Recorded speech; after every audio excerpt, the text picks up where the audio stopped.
O Senhor esteja convosco. Está. Proclamação do Evangelho de Jesus Cristo, segundo Mateus. Glória a vós, Senhor. Naquele tempo, Pedro aproximou-se de Jesus e perguntou: Senhor, quantas vezes devo perdoar, se meu irmão pecar contra mim? Até 7 vezes? Jesus respondeu: Não te digo até 7 vezes, mas até 70 vezes 7. Porque o reino dos céus é como um rei que resolveu acertar as contas com seus empregados. Quando começou o acerto, levaram-lhe um que lhe devia uma enorme fortuna. Como o empregado não tivesse com que pagar, o patrão mandou que fosse vendido como escravo, junto com a mulher, os filhos e tudo o que possuía, para que pagasse a dívida. O empregado, porém, caiu aos pés do patrão e, prostrado, suplicava: Dá-me um prazo e eu te pagarei tudo. Diante disso, o patrão teve compaixão, soltou o empregado e perdoou-lhe a dívida. Ao sair dali, aquele empregado encontrou um dos seus companheiros, que lhe devia apenas 100 moedas. Ele o agarrou e começou a sufocá-lo, dizendo: Paga o que me deves. O companheiro, caindo aos seus pés, suplicava: Dá-me um prazo e eu te pagarei. Mas o empregado não quis saber disso. Saiu e mandou jogá-lo na prisão, antes que pagasse o que devia. Vendo o que havia acontecido, os outros empregados ficaram muito tristes. Procuraram o patrão e lhe contaram tudo. Então o patrão mandou chamá-lo e lhe disse: Empregado perverso, eu te perdoei toda a tua dívida, porque tu me suplicastes. Não devias tu também ter compaixão do teu irmão, como eu tive compaixão de ti? O patrão indignou-se e mandou entregar aquele empregado aos torturadores, até que pagasse toda a sua dívida. É assim que meu Pai que está nos céus fará convosco, se cada um não perdoar de coração ao seu irmão. Palavra da salvação. A salva de palmas, a palavra de Deus.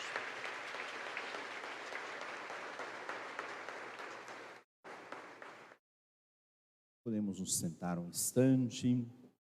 Caros irmãos e irmãs, uma mensagem para a nossa semana, para que a gente possa também inspirar os nossos caminhos, nos caminhos de Deus.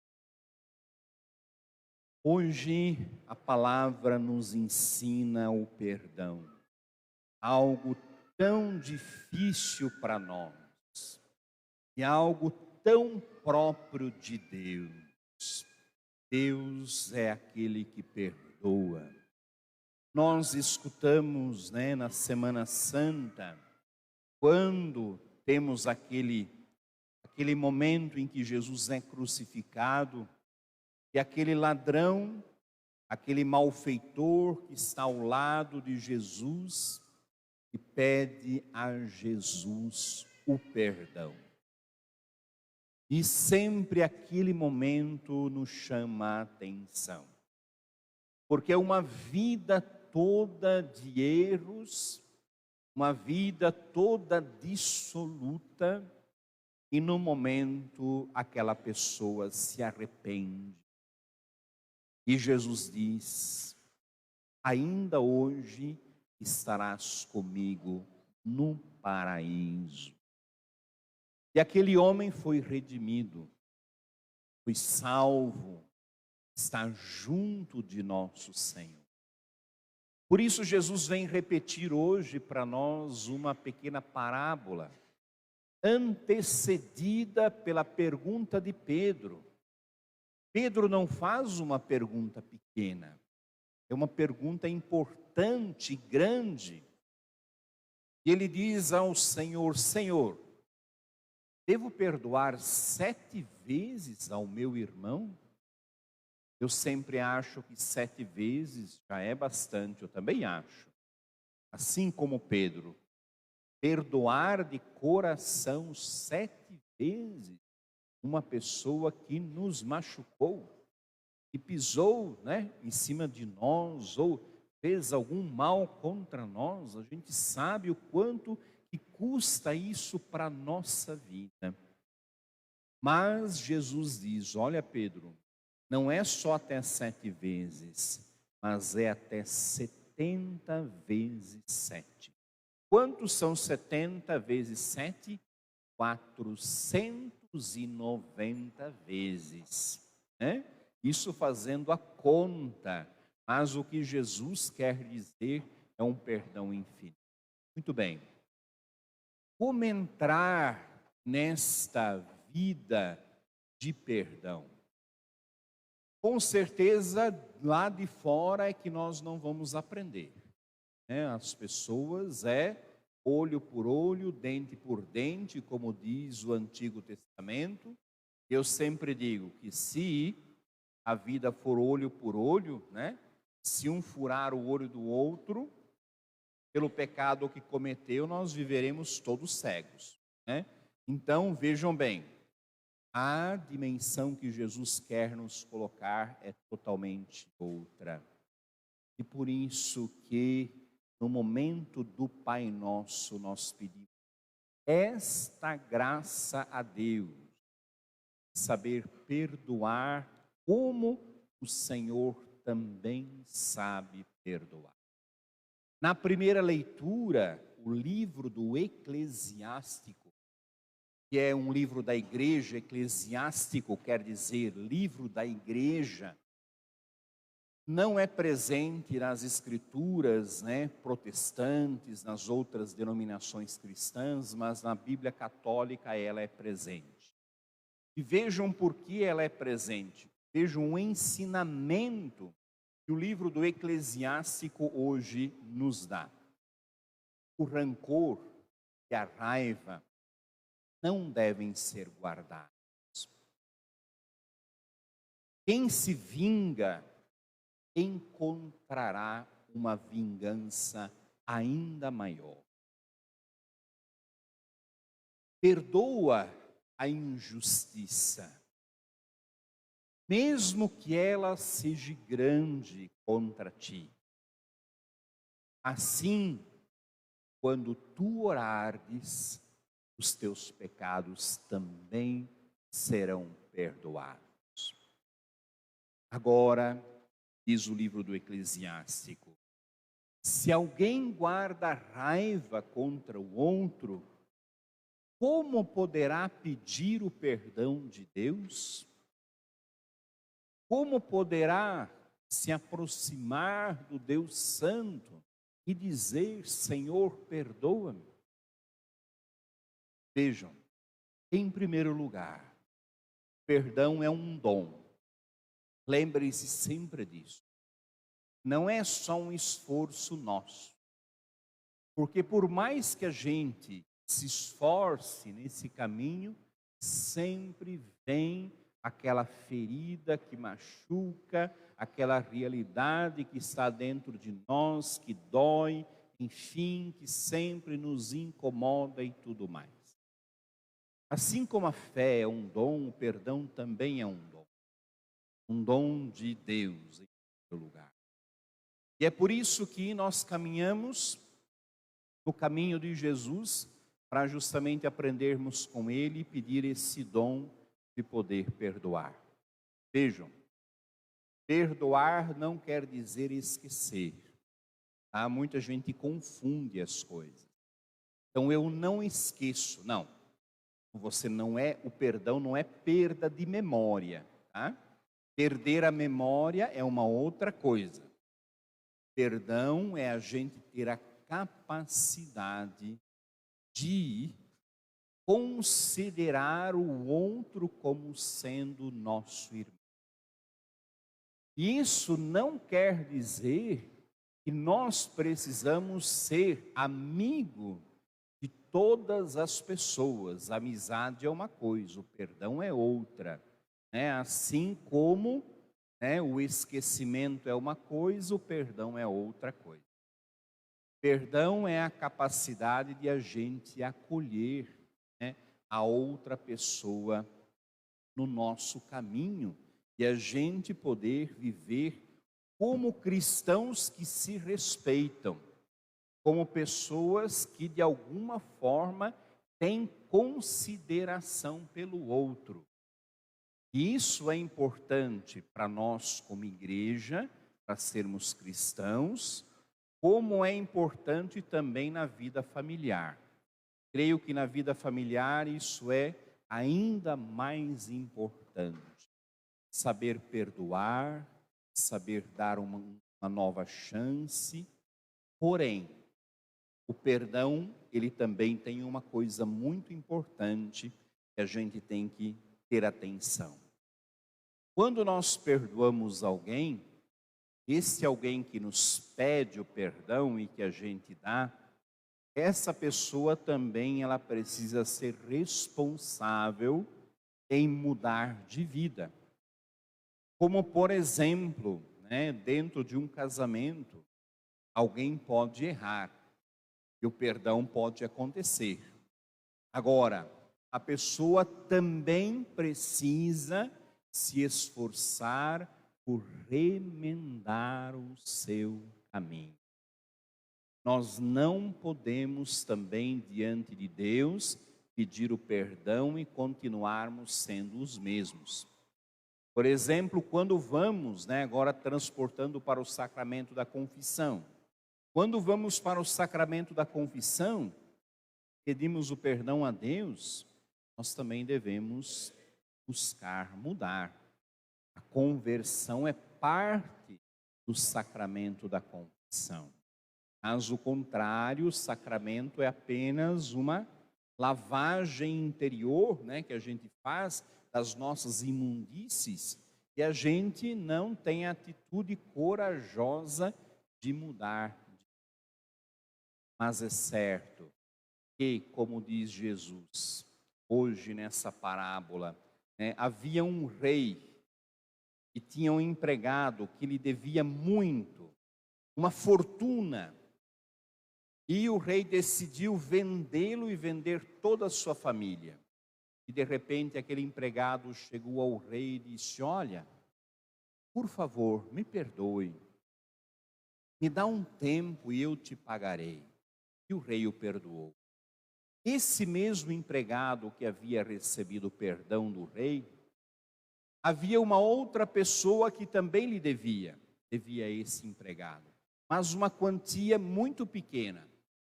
Ele não foi capaz de perdoar aquele que lhe devia uma pequena quantia. Veja que isso também acontece com a gente.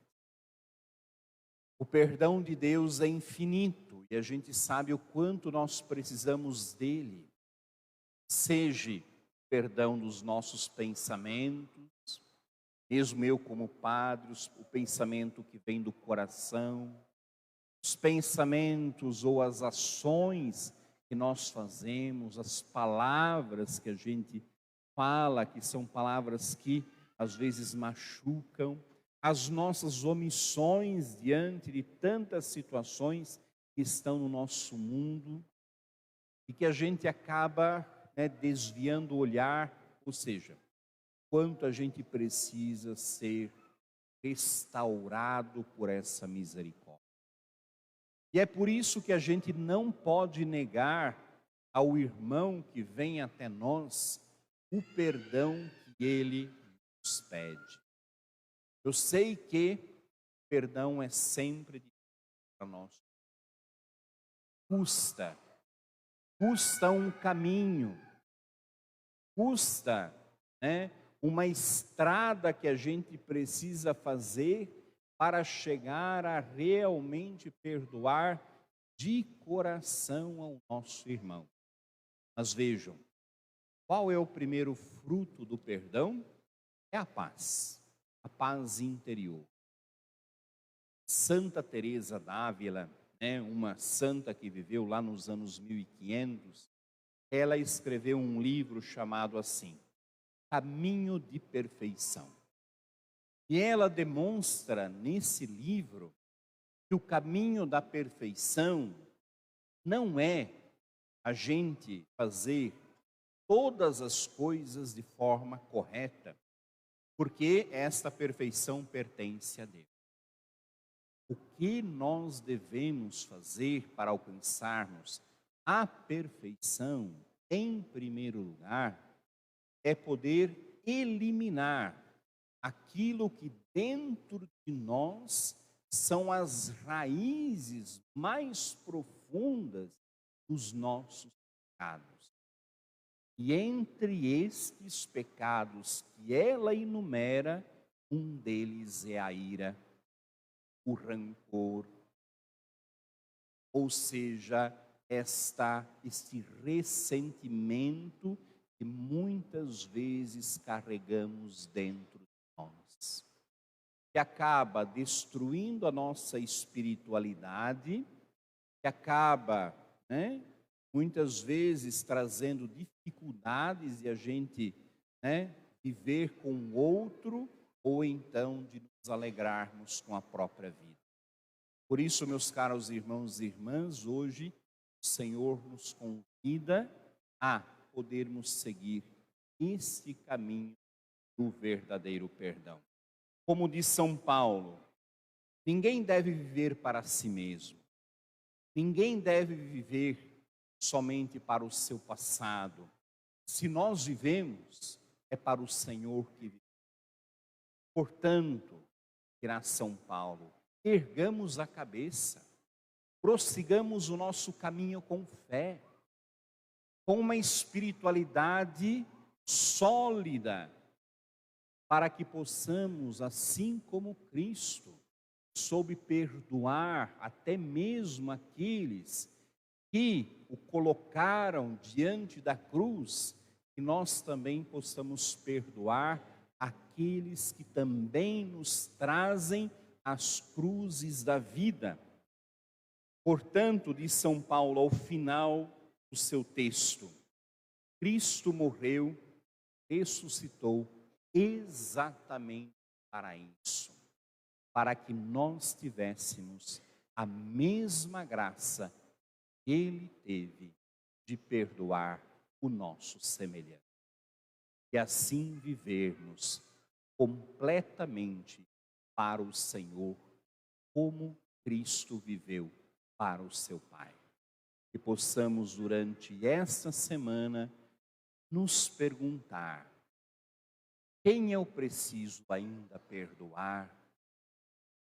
Quem dentro do meu coração ainda permanece sendo aquela pessoa pela qual eu não consigo curar o meu coração?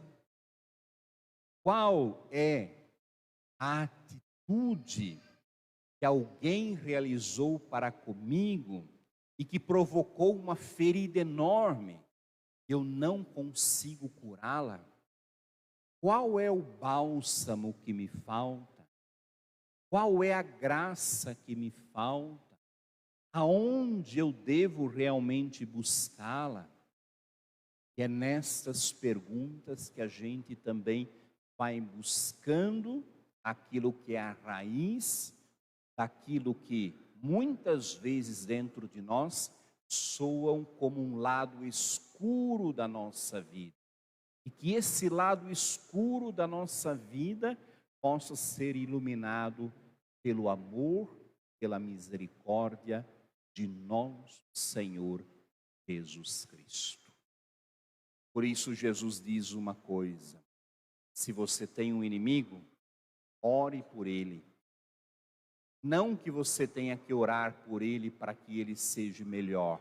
Ore por ele, porque orando você também já está em comunhão com o seu inimigo. Por isso oremos por aqueles que muitas vezes nos causaram algo ao nós nos permitimos machucar. Que Deus nos ajude a viver o nosso caminho de santidade, o nosso caminho como igreja, sobretudo o nosso caminho como discípulos e discípulas fiéis de nosso Senhor Jesus Cristo. Nossa vida, nossa salvação, nossa garantia, felicidade aqui na terra e de felicidade também no céu. Louvado seja o nosso Senhor Jesus Cristo.